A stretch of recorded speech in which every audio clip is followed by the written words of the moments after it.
खिजा एक जानी के बहुत ढेर दिन हो गइल बा शादी कइला, उनका बाल बच्चा नहीं खे हो। तो उ सरस्वती माई से का गुहार लगावतड़ी कैसे कहतड़ी की कैसे अरे अखिया से गिरा तटे झर झर लोर, अखिया से गिरा तटे झर झर लोर, अखिया से गिरा तट झर झर लोर, अखिया से गिरा तट झर झर लोर, अखिया से गिरा तटे झर झर लोर, अखिया से गिरा तटे झर झर लोर, अखिया से गिरा तट झर झर लोर, अखिया से गिरा तट झर झर लोर। सरस्वती मैया सोनी लाना हमार पुकार हो बजनिया, नैया कैसे छूटी बजनिया, नैया कैसे छूटी हो। हमार पुकार हो बजनिया, नैया कैसे टूटी बजनिया, नैया कैसे टूटी।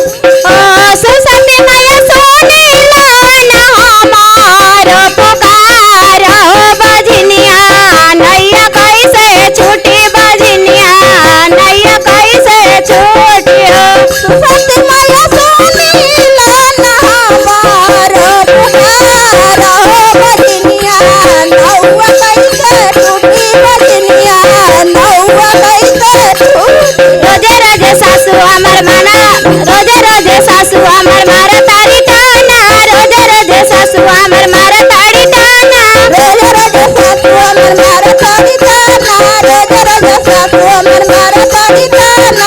बबुआ कैसन मिलली बहू हमार हो बजनिया, नैया पार लो बजनिया, नैया पार। बबुआ कैसन मिलली बहुआ तोहार हो बजनिया, नौआ पार ला बजनिया, नौआ पार ला।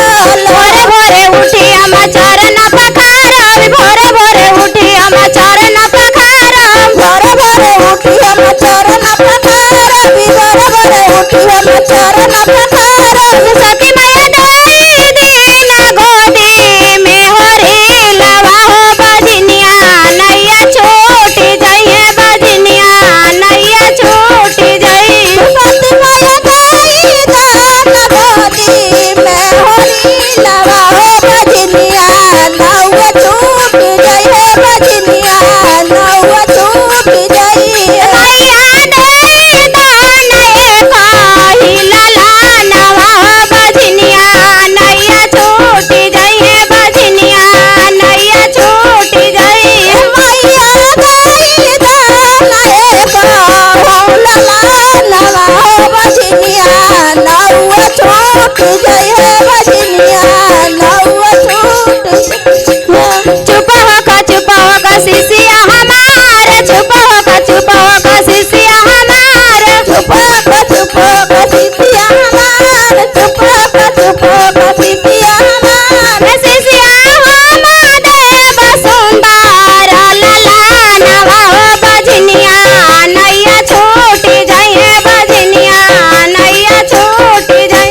कसितिया हमार देव सुंदर ललानवा हो बजनिया, नौआ छूट जई बजनिया, नौआ छूट जई।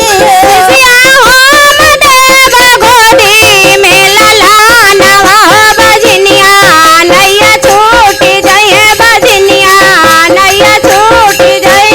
कसितिया हमार देव गोदी में ललानवा हो बजनिया, नौआ छूट जई बजनिया, नौआ छूट जई। अखिया से गिरा तटे झर झर लोर, अखिया से गिरा तटे झर झर लोर, अखिया से गिरा तट झर झर लोर, अखिया से गिरा तट झर झर लोर।